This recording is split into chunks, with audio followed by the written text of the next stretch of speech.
Hello, my name is Makani Kikahuna, and welcome to the show.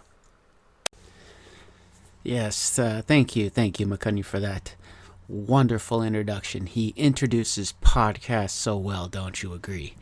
This is Gino Ray, host of Native as I Can Be, Between Two Cultures. This is episode number 10.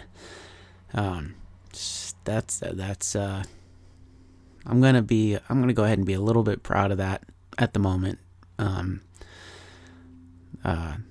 because this is the kind of thing I normally would have thrown in the towel a while ago. But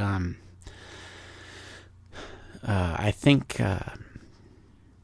because of what I'm putting out into the universe, as I talked about in the last episode I had with Kenji about kind of how I pray and how I kind of put what I want or need out into the universe and kind of see if it boomerangs back. I've been sort of praying on, meditating on success in this podcast, and success to me right now means that I'm keeping going and producing episodes once a week, and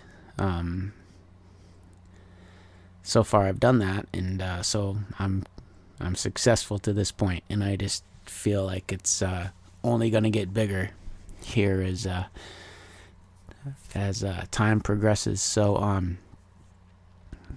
I really hope you listened to last week's episode with Ostrid Castro about transracial adoption. That was a really interesting episode, talking about her essentially being stolen from her mother in Colombia and being adopted by a white family, and then eventually reuniting with her mom and her biological mom, birth mom.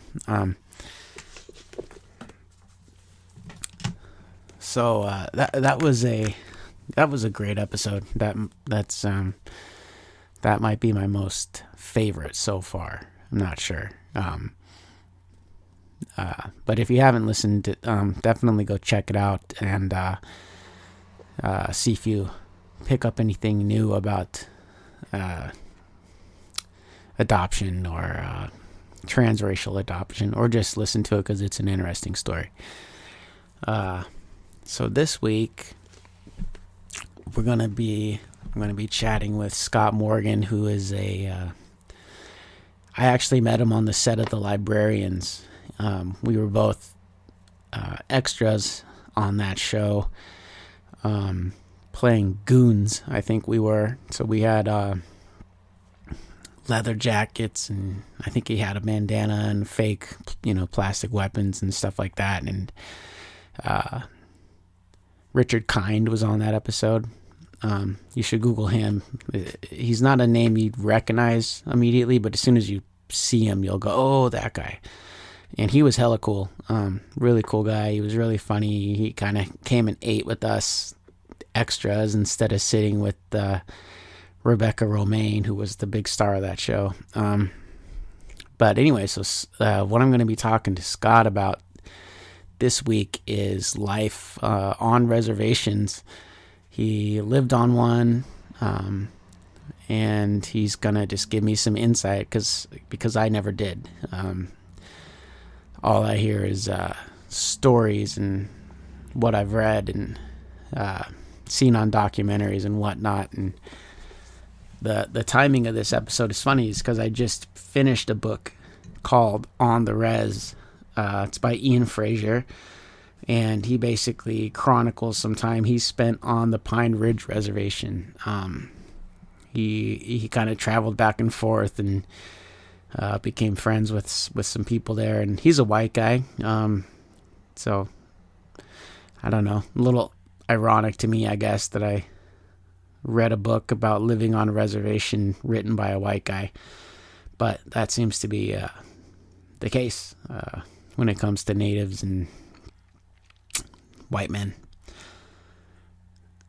So Scott, we are I would call us acquaintances at this point, because we met on the show. We've kind of stayed in touch, but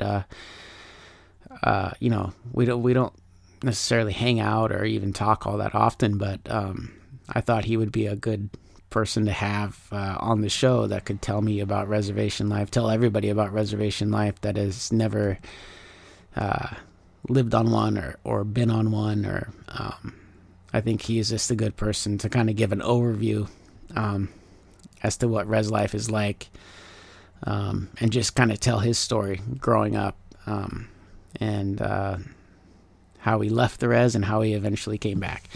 And I'm definitely excited. This will be a good episode. I think I'm going to learn a whole lot about res life and about Scott too. And by the way, the little baby Chaveo is napping a couple feet away from me. So I'm over here with my fingers crossed, putting out into the universe that Che stays asleep while I record this episode, because it's just me and him at the moment. So anyways, thank you for tuning in. If you are a new listener that saw my recent paid Facebook advertisement, welcome to the show. Thank you for coming on by. So let's go find out about res life with Scott Morgan. Let's go.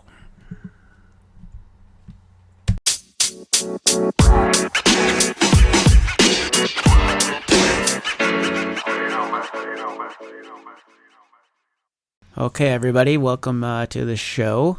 I'm sitting here, or actually I'm on the phone with Scott Morgan. Scott, how's your weekend going? My weekend was good. And yate, everybody. So we met on the set of The Librarians, where we played goons. How many, in your list of acting credits, how many of them were sort of goons or thugs or something of that nature? Librarians was the first goon biker type role that, I was able to actually enjoy, because I like dressing that way sometimes. Yeah. Yeah. But we had a really good bunch of characters that we stood out, You did. I know that. Yeah, I was the most clean-cut looking goon there's ever been, I think. My hair was cut all short and slicked back. Yeah, it was... Did you ever watch that episode back? Yeah, season 3, episode 2, I believe. And that's the one with Richard Kind. Richard Kind, yeah. He was such a nice guy. Yeah. He was very... And he ate lunch with everybody, like, he's just a regular person. Right. Yeah, I was just saying, I recorded a little intro a second ago, and I was saying that he came and ate with the extras. Like, he was just way chill and was asking everybody where they were from. And yeah, he's cool. And I was saying, yeah, you might not recognize the name Richard Kind, but if you Google him, you'll immediately recognize him. He's been in a ton of stuff. Yeah, it's kind of... sometimes the name doesn't click, but when you see the face, it's like, oh, okay. Yeah. All right, so, we're going to talk a little bit about life on the reservation. And, of course, I've never lived on a reservation. But before we jump into that, why don't we talk, you can tell us a little bit about sort of where you grew up and kind of how traditional or untraditional your upbringing was, and just kind of give us a little background. Okay. From age 1 to about 7, I lived with my grandmother in Sawmill, Arizona. While my mom and dad attended college. I believe BYU was my father. My mother went to business college in Los Angeles. And so... And they're both native? Yeah. First of all, I should introduce myself. Okay, sure. My initiate Scott Morgan. Myślę, bezpośrednio basis Chin. To here eine Tasche. To Ashi. Okay. Thank you. Yeah. Oh, thank you. with myself. Yeah. And so, so what language were you speaking there, and what did you say? Dine or Navajo, Athabascan language, dialect. Yeah. The Navajo code talkers, World War II. Mm-hmm. It's a difficult language. I mean, I can understand it, but it's hard for me to pronounce some of the words that, because I've been away from. Let me back up. From 1 to 7, I lived with my grandmother. There's a lot of traditional ways that we did. Sheep, gather the wool, use the spindle. I remember she made a big old to spread it out so she can make a blanket, and she would eventually sell them to people in border towns. And then we have a type of shaded outside structure, covered with leaves. It's like, because it gets really hot out there in Arizona. Sure. Some of Arizona is like, it's on top of the Defiance Plateau and approximately about 6,500 feet high up. Oh, wow. Yeah, and beautiful out there. And anyways, and then from 2011 to 2015-ish, I went back to the reservation and regrouped with my father's side of the family. I haven't, met too many of them. And during that stay, a lot of things happened I can't explain, or maybe I should not have to worry about explaining, because it's something that you just cherish, you're going to cherish for the rest of your life, So was your grandma on the reservation? Yeah. She was when you were a kid. You kind of, and weren't you saying that you didn't even speak English until you actually left the reservation? Yeah, when I was about 7, my parents came, or actually a mother, and I guess during that time my mother and father had divorced, but my mom came and picked me up and took me back to the first city we lived in was Maywood, California. And but that's I remember the street almost, I think. Anyways, I went to Loma Vista school. And I didn't speak English, but I eventually learned, and people would help me, and then my mother sent me to acting school or acting classes throughout until I got a grasp of how to communicate.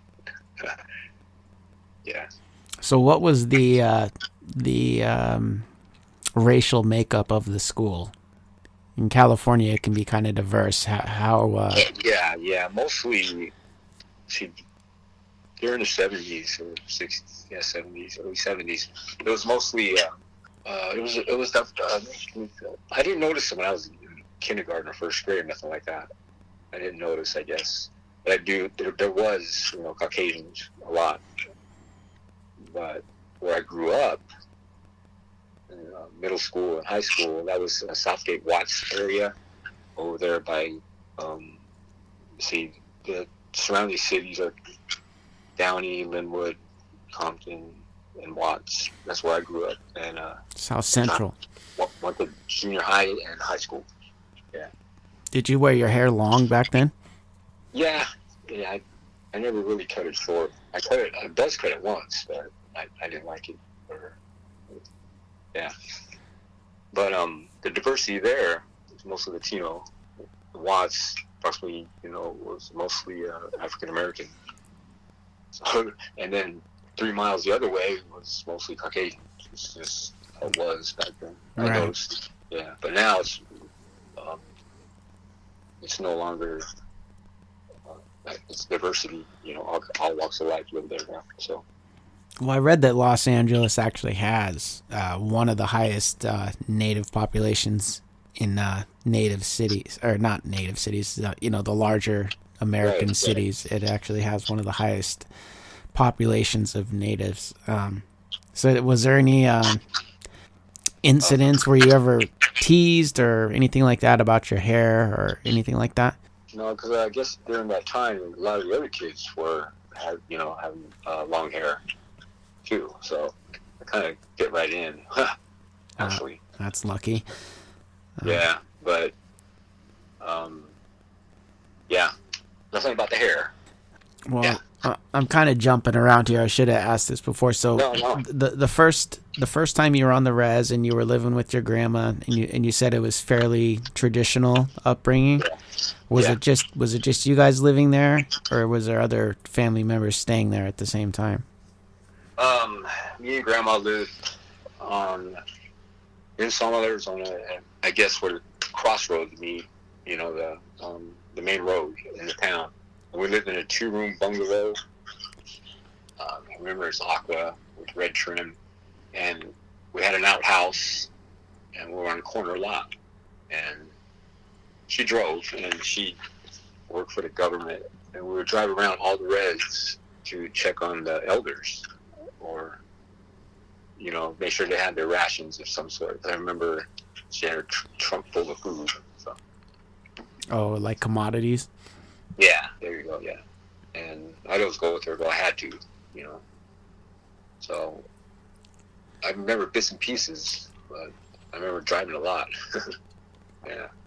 So would you say with so she worked for the government or she worked for the tribe, or was it both? I think for the BIA. Oh, okay. Yeah, that's what I recall. So how do you think your guys, would you guys say you were doing better financially or worse, or do you remember? We were, I never got hungry, or I always had, a roof over my head. That's how, I guess, we were doing okay, yeah. We drove all over, and she had a nice, good running vehicle. I think it was a Ford Falcon at the time. Oh, nice. No, Gran Torino. Whoa, Gran Torino. Yeah, that's nice. Imagine looking at now. Because you hear about this, and this, of course, for me is secondhand because I didn't grow up on a reservation, but that there can be kind of, jealousies or, kind of pettiness if somebody in the res is doing better than another person on the res. So I was just wondering if you, and maybe you don't remember that from as a kid, but maybe when you went back, if you noticed that a little more. Yeah, I get told that time to time because the way I don't know. When I went back in 2011, I didn't actually fit in, kind of, but I was, I'm Navajo also, and it was a lot slower for city life, and you guys should catch on and adapt to it, and just get along. But as far as being accepted, when I first got there, I had a friend that traveled with me, and that person was half Native and half Caucasian, and that didn't go too well for that person.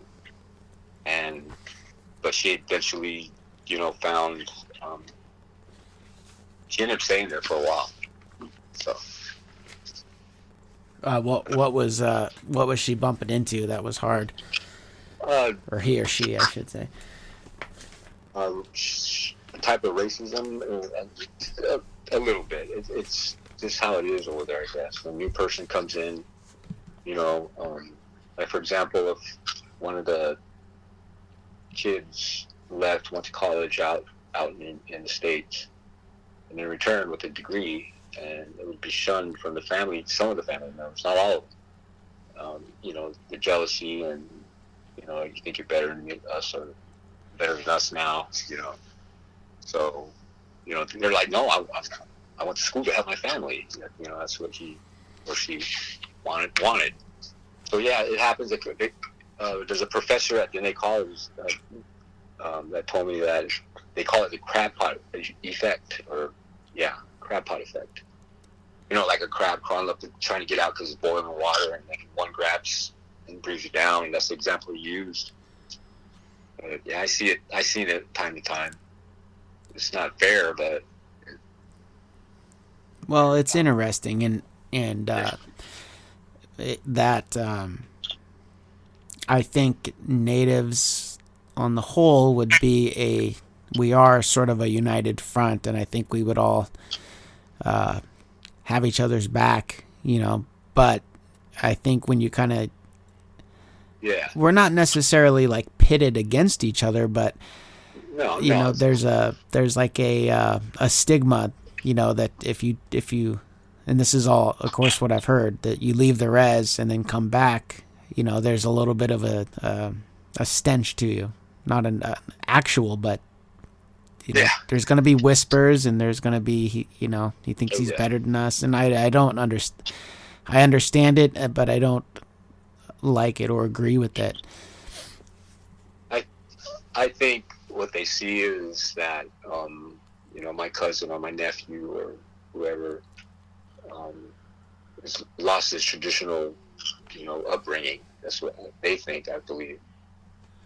And when I first got there, and I just carried on the way I'm now.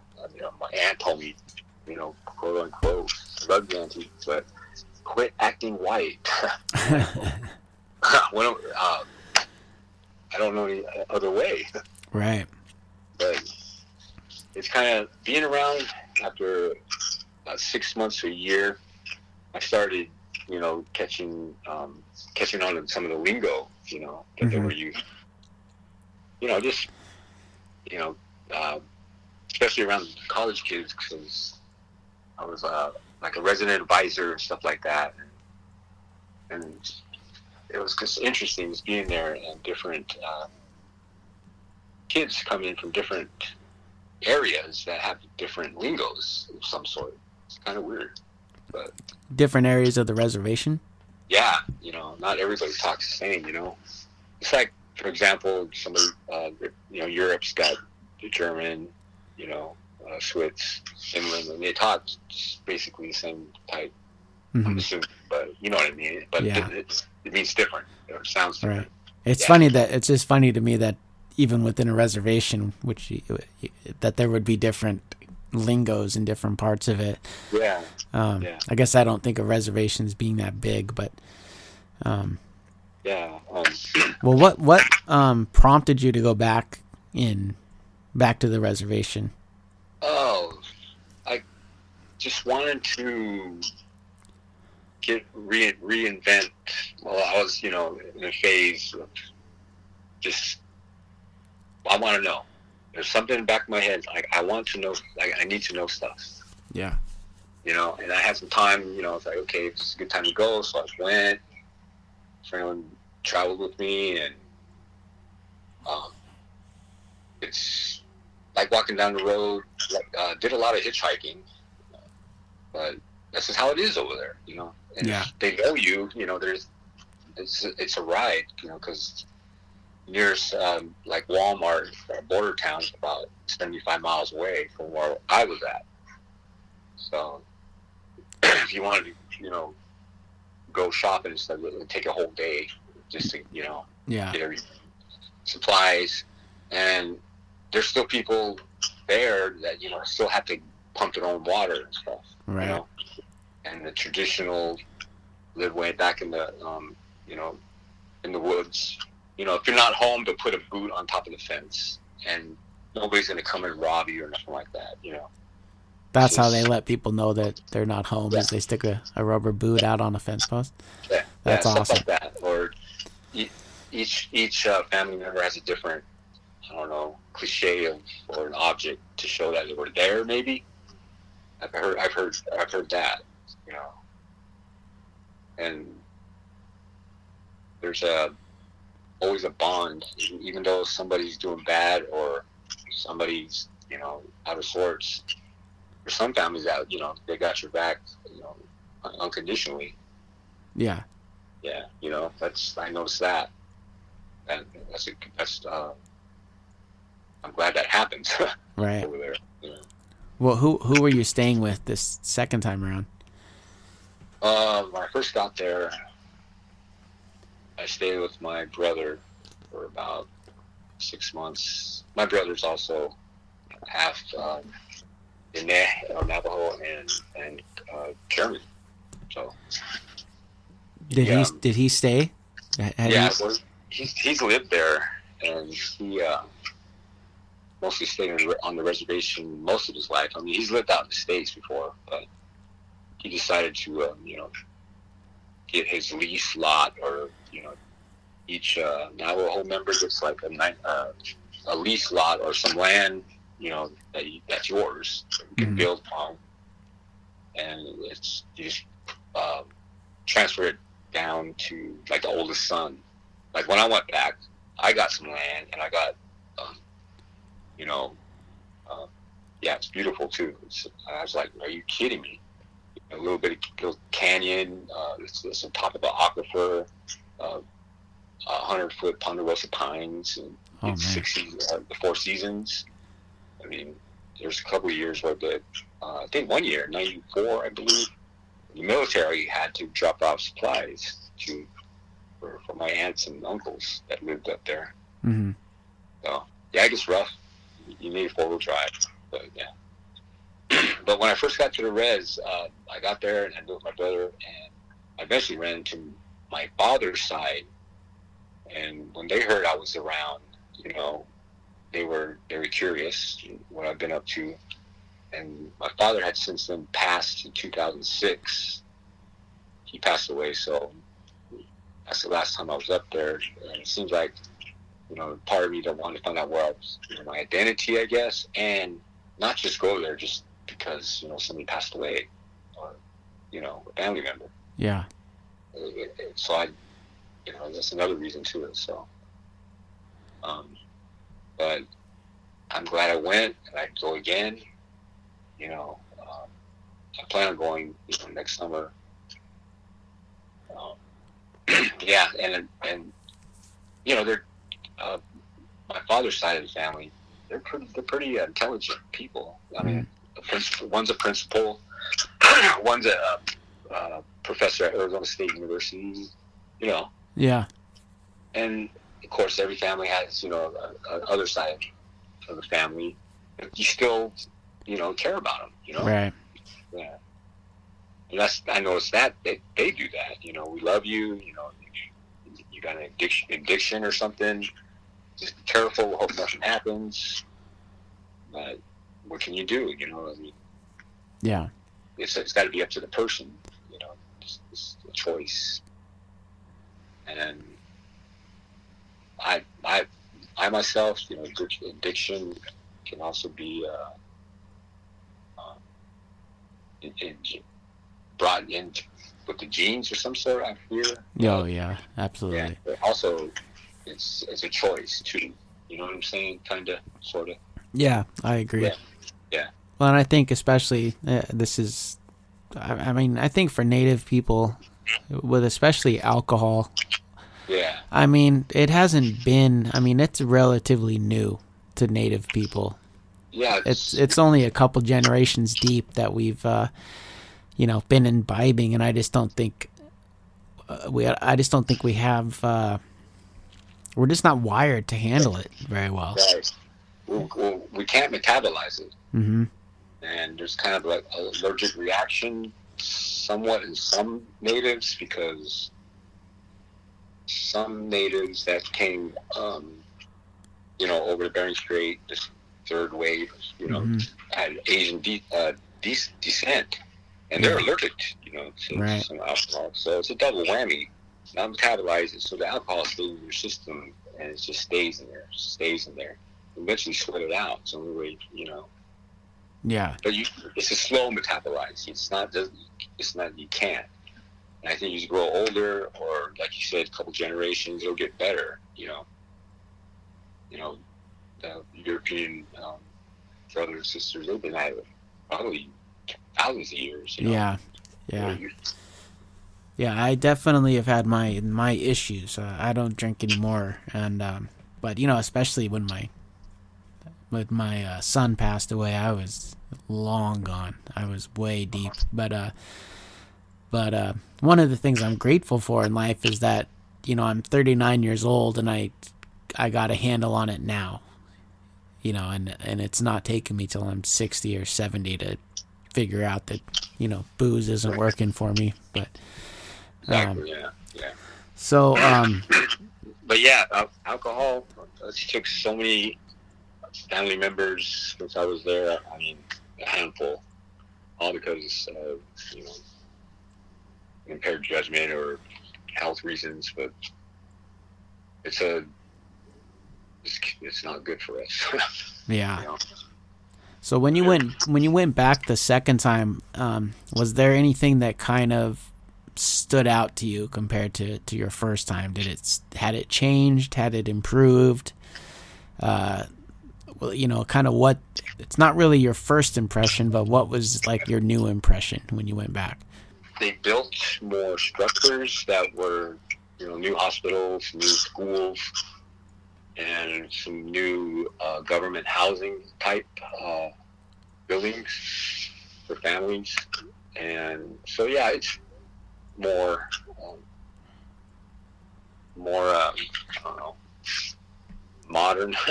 There's a road that wasn't paved before that's paved, and I know one thing that I noticed the most probably is the landscape. It's breathtaking sometimes, and I didn't notice it. Well, I actually can go venture out like as an adult, but I like geology, and I started. There's Tyrannosaurus Rex bones in the area.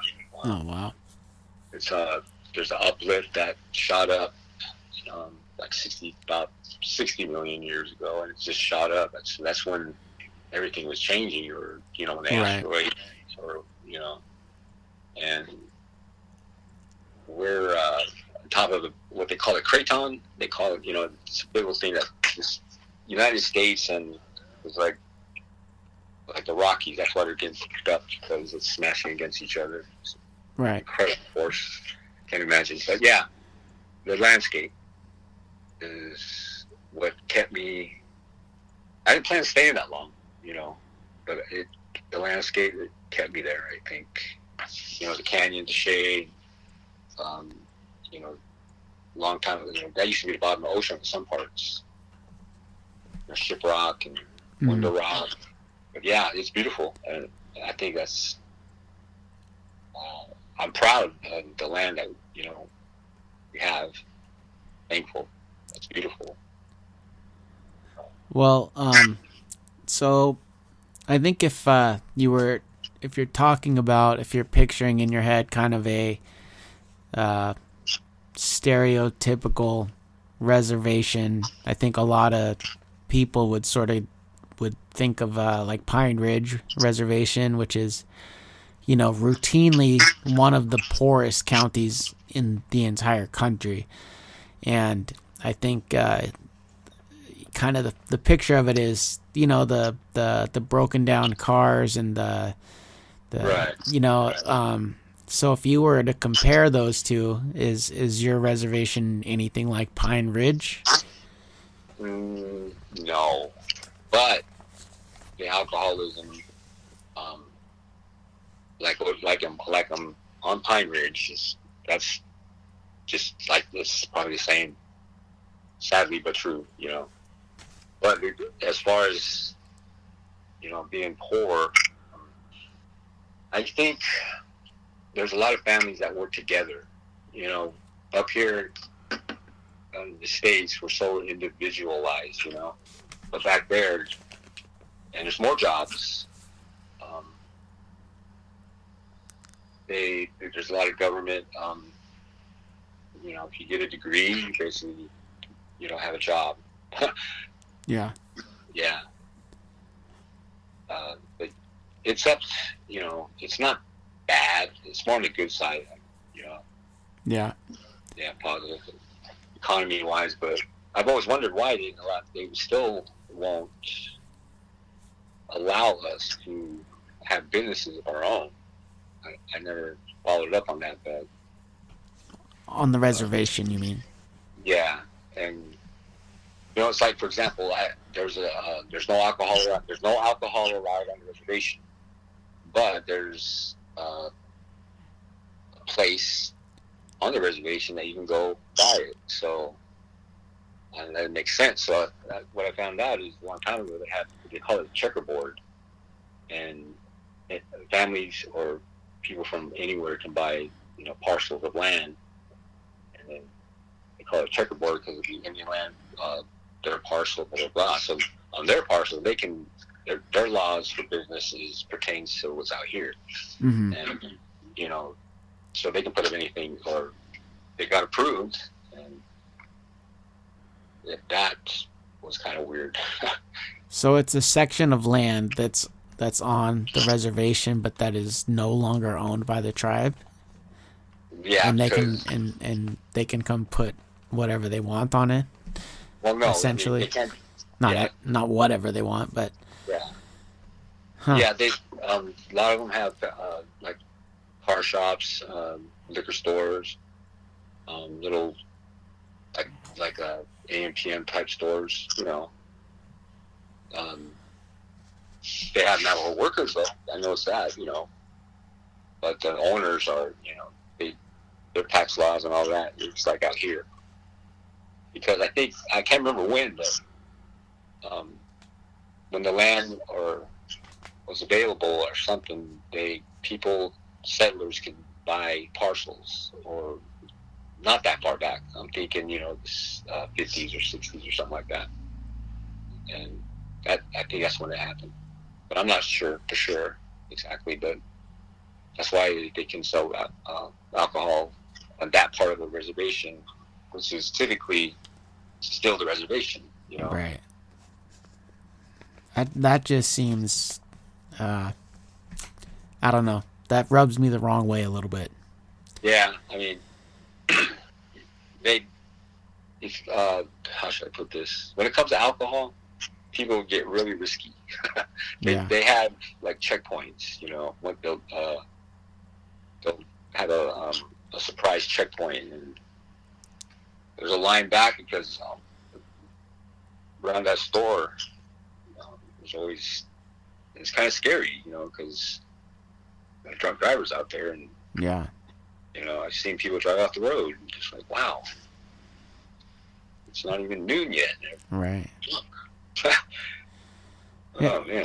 Well, it just seems a little, unscrupulous to go buy land on a reservation and sell liquor on it. I mean, that's that doesn't seem very ethical to me.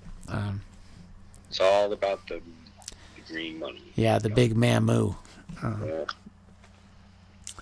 Yeah. But yeah, I know that's one thing that stood out too. Well, here's some just kind of some stats I pulled, just sort of about reservation life, and this is for all reservations, but 22% of the 5.2 million natives live on a reservation, and 28% of those are below the poverty line. No, I'm sorry, that's 28% of all natives, and then 38 to 63% of natives on reservations are below the poverty line. So, and that's kind of what I was kind of alluding to with the Pine Ridge thing and other reservations, is there's some pretty tough living conditions on a lot of those reservations, and you have several generations living in one house that may or may not have electricity, and right. Well, they each on our reservation there's sections, or they call them chapters, and every month they have chapter meetings, and then anybody that needs electricity, they all get together and figure it out, and then eventually get it to them. So it's available if you belong to a certain chapter. It's just you just got to do the footwork. And they wouldn't they don't have it because it got cut off, or it wasn't. It wasn't probably put up yet, or it's on its way, or a new home site. Ah, okay. But there's a whole bunch of traditional people that don't use electricity. They just use the kerosene lamp, the outhouse, and they're perfectly fine with it. And they have the sheep grazing. That's one thing too, is that land's getting overgrazed. So that's another story. But they prefer not to have to pay for light or something. They say something in Navajo, I can't recall, but that's interesting that they would just prefer to live that way. I don't know, that sounds tempting sometimes. oh yeah. You probably don't have to hear about mass shootings if you're out living with a kerosene lamp and tending to your sheep. Yeah. Probably looking. They go to squaw dances, they call them, but they used to call them that back in the day. Now they call them something different because what squaw means or some sort of something. Yeah, but Right. that was like their weekly time together. All the traditional members would get together and drum and have fun. No alcohol, and just the community. Some chapter hangs out here, chapter hangs out over there.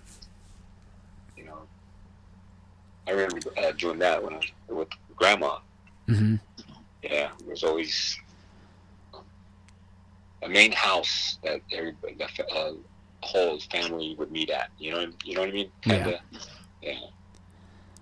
And So I talked to a guy who was Shoshone Paiute but grew up on the Navajo reservation, and he actually knew more Navajo traditions than Shoshone, Shoshone Paiute traditions, and this is kind of like what we were saying earlier. Sometimes, the Navajo peoples would flip him shit about not being Navajo, and it's this kind of infighting. So, what traditions did you grow up more with? I didn't learn traditions too much when I was younger, but when I came back, I know, I learned about, who our creator was, or Spider Woman, they call her, or the hero twins, the four directions, a certain element, and there's even 4 mountains that surround the Navajo reservation that we go by too. There's stories that I hear,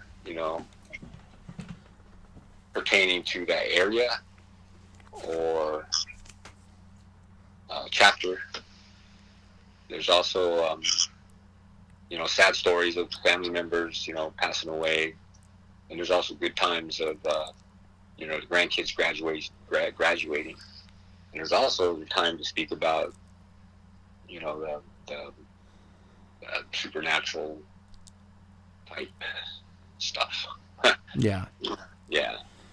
And it's hard for me to believe some of the stuff that, they claim. You can also, you don't have to see it. You can feel it and hear it. You know what I mean? Yeah. Yes. And it's, there's a lot of stuff that I've seen or I've heard, and it's all done with, I think, the energy of the family that they bring together. You bring your energy together, and you can do some, miracles, actually. Can you share an example? Are you comfortable sharing an example of something like that? Yeah, sure. There was a 10-year-old and I believe a 6-year-old, no, 10-year-old and a 12-year-old that they're out in the lake, and they were on a canoe and it tipped over and they drowned. And I heard about it, and then the next couple of 3 days they have they get together, memorial, talk, families. Mm-hmm. And I was driving the kids to take them shopping for a weekly grocery trip. And I'm driving, looking, beautiful hot day on a cloudless sky. And then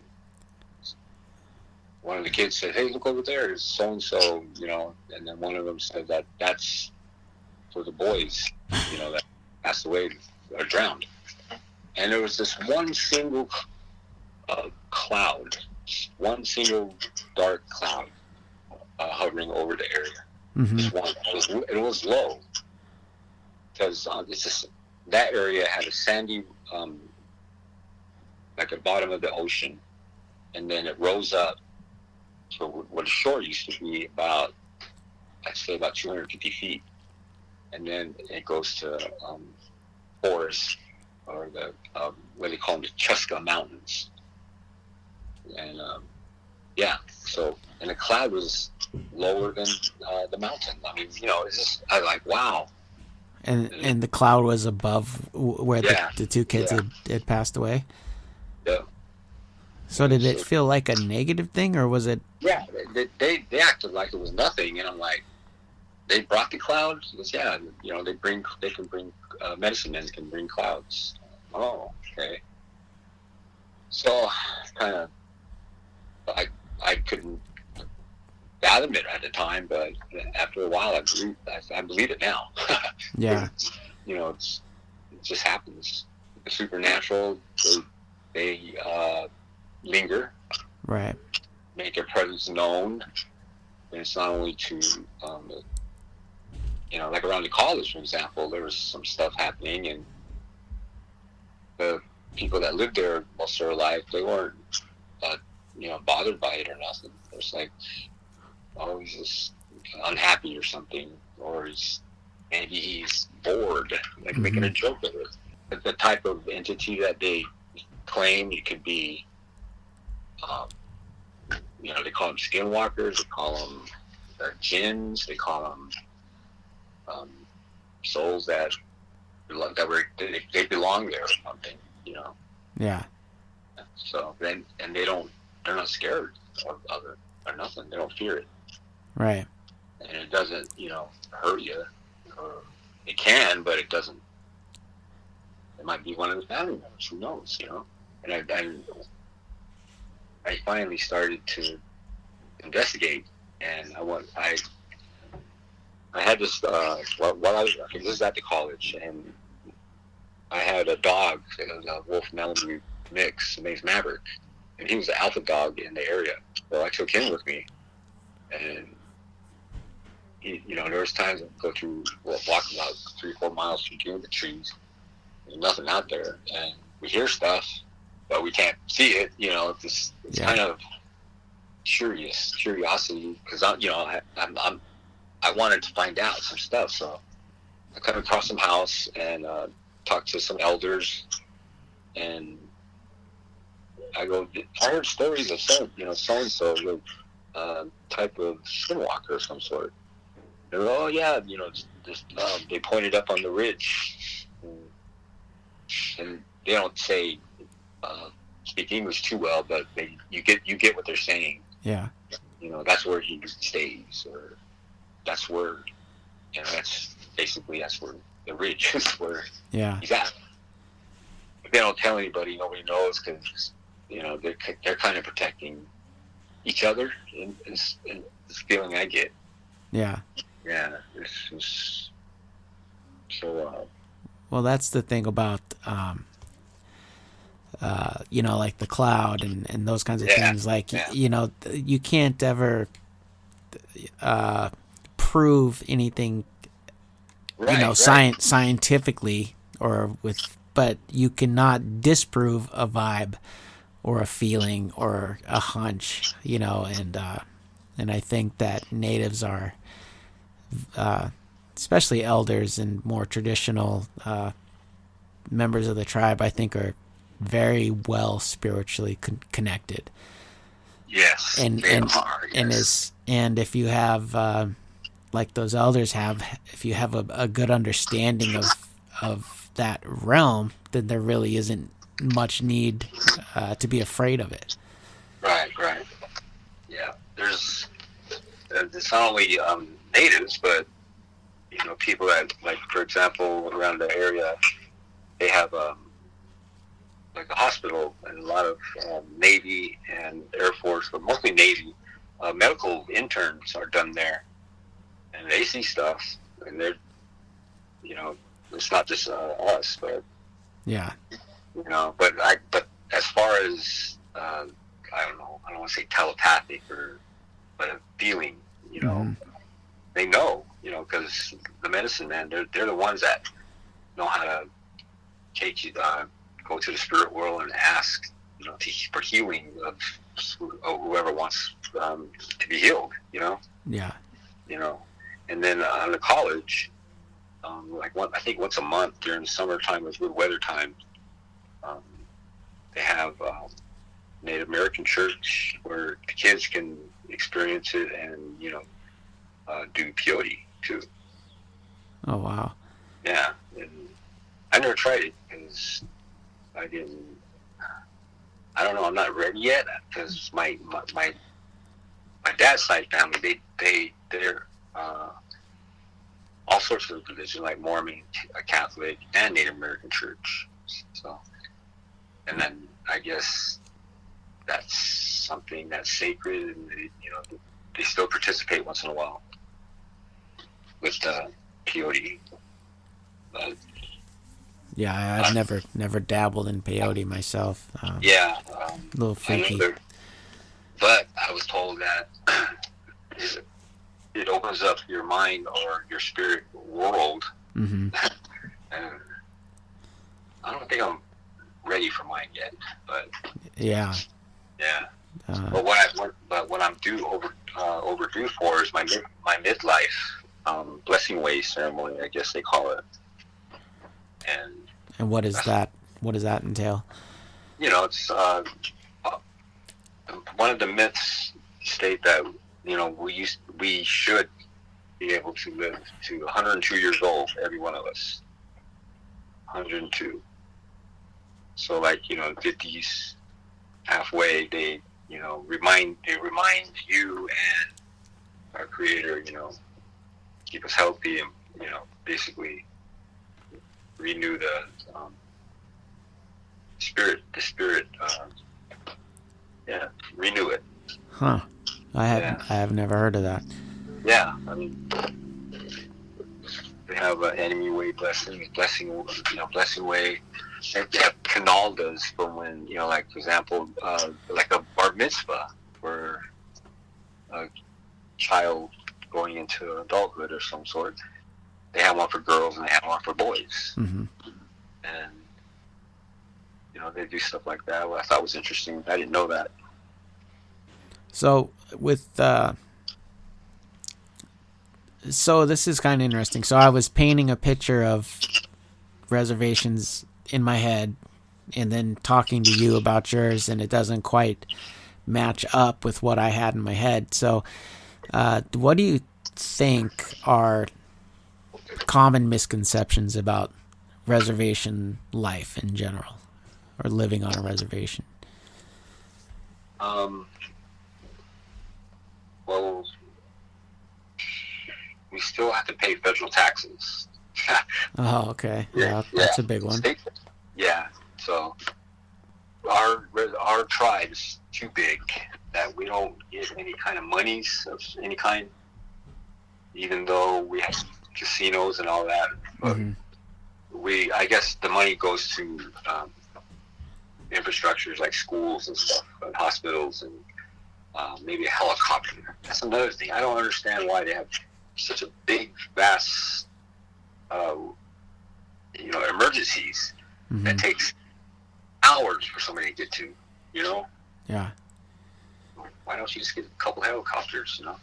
Life flights. They have one, but that comes from the border towns. So you're saying that, like, not every member of the tribe gets like a per capita check once a year? Something like that? No. I think we saved we have billions of money, of dollars, but it's in a trust or it's in the bank, or we're not ready to save it. Everybody agrees. They vote on it. Yeah, save it. So, and that's from a lawsuit against the government. I can't remember for what, but it's always some probably natural resources type stuff. That's I'm gonna have to look into that. We get one every year from our casino, and we have like a truck stop, and it's like $100. So nobody's balling off of that. It's usually like, oh, good, that came just in time to pay my cell phone bill. Something like that. Yeah. I haven't seen or heard of anybody getting any money. So the money is the kind of misconception. Is there anything else? Is there anything like kind of the lifestyle, or there's obviously more to it than drunk Indians driving down the street backwards in a car, Right. Well, there is res cars. Let me tell you, there's a lot of res cars, and they're still sitting there. I mean, there's a 39 Mercury sitting beside a road that somebody can restore. Yeah. It's, but you get used to it, and I think it's part of the town now. It's part of the town now. Yeah, like they have towns out, far from each other, and then the car is like, meet me at the Gran Torino or something. Oh, I see. Yeah. Okay. Yeah.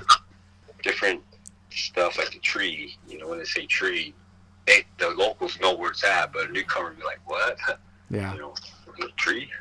I don't know. Took me a while to get used to it, but I eventually did. And it was good to have people remember me from when I was young, 6, 7 years old. That was kind of interesting. Yeah, that's funny, because when I go down to Klamath Falls, where I'm from, there it's the same thing, and they still call me Little Gino down there. I'm 6 foot, 220, but I'm still Little Gino to those guys, because that's what they remember me as. So what was like the hardest adjustment when you came back to make to res life? When I came back to Portland? When you went back to the res the second time. Oh, the second time?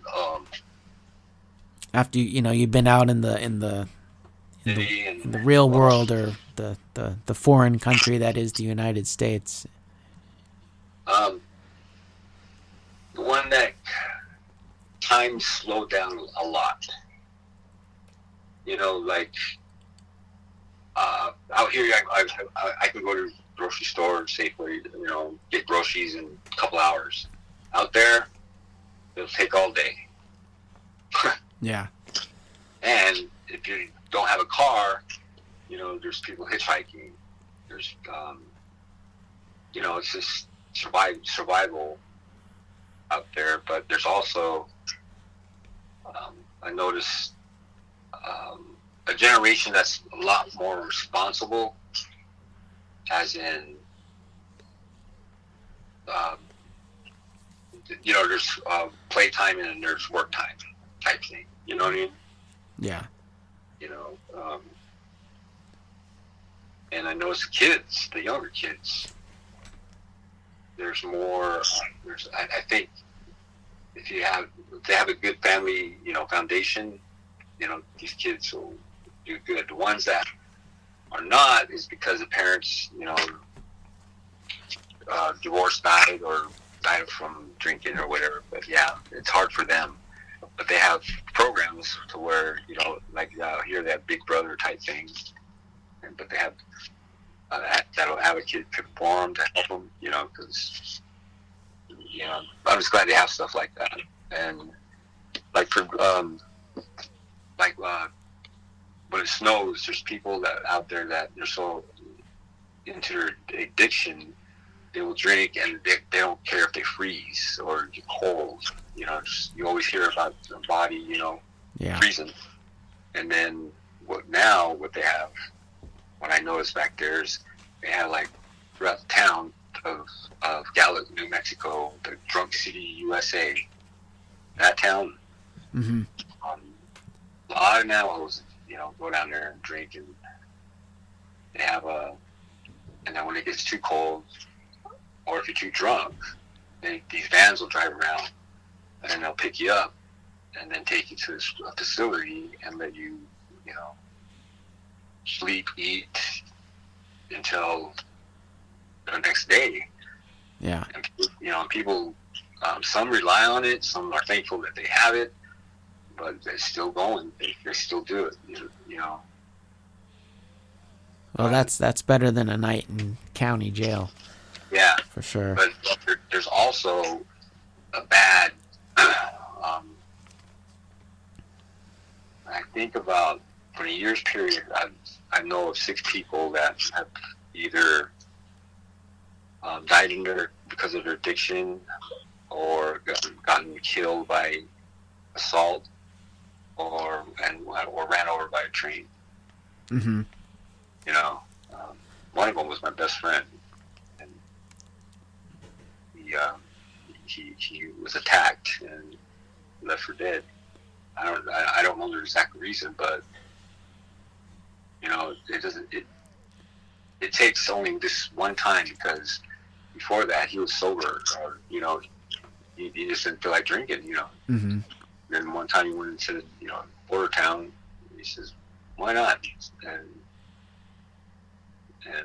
he drank, and then that happened. Like, wow. Yeah. Yeah, he was a good person. Just people that you correspond with the day before, and the next day, they're gone, like nothing. Wow. It's just too close to home sometimes. But yeah. Well, and I've talked to people about this before, how much loss is a part of Native life, whether you're on a reservation or not. And I was kind of running through the things in my family where my older sister, she died of an overdose, and years later her son died of an overdose.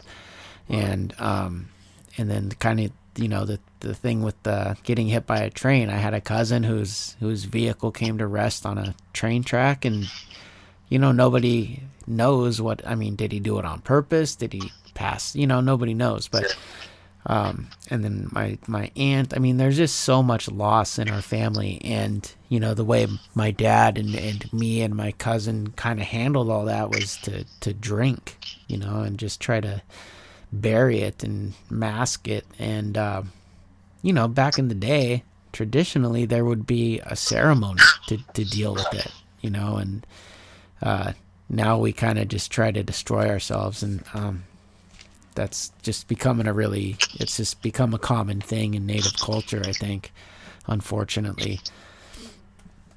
Right. Yeah. I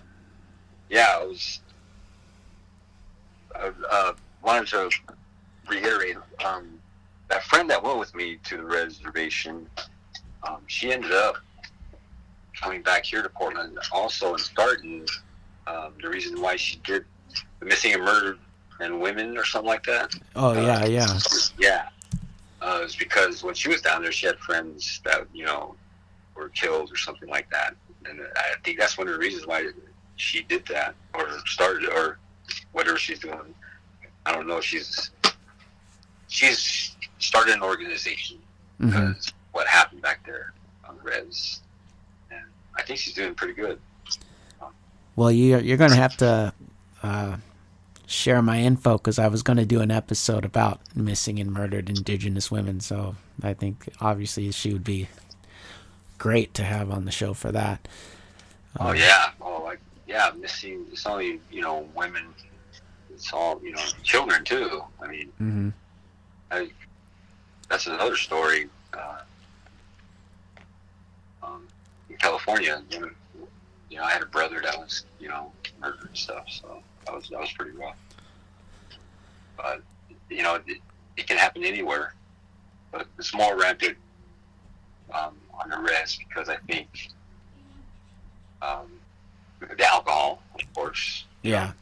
The impairment of thinking or being mindful is non-existent. Just, I don't know. Yeah. Yeah. kind of scary. But yeah. Well, now that we've thoroughly depressed everybody I know. listening, There's good things there too. Yeah, I was gonna say, as we kind of wrap this up, like, what kind of things, traditions, or anything that is practiced on the reservation or practiced by natives in general, what kind of things do you think could kind of be brought into the mainstream that would, be a benefit, if that makes sense? Yeah. I think first, the education and knowing yourself, and not only on the stuff on the reservation, but in the world, and that's a couple of the students that I used to, that they told me that, there's a whole new world out there. There's a different world, but they ended up liking it and living out there, but and going, and one of them was working for NASA, believe it or not. Oh, wow. Yeah, so when I was back there at the college, I was a math tutor, and one of the things that we used to do in the summer is have kids come in that have never taken a freshman and get them ready for math, and and they got really good at it really quick. And I was like, wow. So I guess we have a thing for numbers. I noticed that down there. Yeah. Well, I think the idea that it's kind of a old saying, but kind of the idea that it takes a village to raise a child, and I think if there was a little more community in the world at large, and a little more, not so much looking for differences in people, if there was a little more looking for things that are the same, I think there would be a lot more harmony in the world, and I think that's kind of a... Yes. Love. I mean, when you love something, it's not like, I'm in love. You know what I mean? Yeah. You just feel, it's a feeling you get. You get this burning but yet comfortable feeling in your core. And it comes. Sometimes it comes a lot, and sometimes it doesn't. It's just, you just know that. I noticed there's the generation down there. They're a lot more kinder and more educated, and the way they speak to people, it's a respectful way, and it's just, I think we're heading in the right direction as far as venturing out, past the res. The res is home. It'll always be home. Yeah. And, yeah. So I mean, there could be a second home. There's a lot of kids that went to college and came back, and they have two homes. Which is I'm probably going to do in the future. But yeah. Well, and I feel that way when I go to Klamath Falls. I mean, and I've never lived there. I mean, the most I've spent is a few weeks, but I get there and there's an immediate calming. There's just this feeling that it's, you're close to home. You feel it, and it's that intangible, thing that you just feel that would be hard to describe to somebody, unless they had felt it themselves. Yeah, exactly. Yeah. That's when they think reservation, they think desert, just badlands. There's picture postcard sceneries down there, lakes and trees and snow, and then there's also the bottom of the ocean, the sandy part and stuff. Well, I think we should go ahead and wrap this up. Thank you very much for coming on the show, man. Yeah, no problem, man. Thank you. Scott's going to send me a list of all the places, the movie and TV show credits he's been on, so I'll post that when I post the episode. Make sure you go watch and look for him, and yeah, just thanks again, man. Oh, you're welcome. Very welcome, Gino. All right, I'll talk to you soon. All right. Yeah. Good night. Good night. Thank you. Night.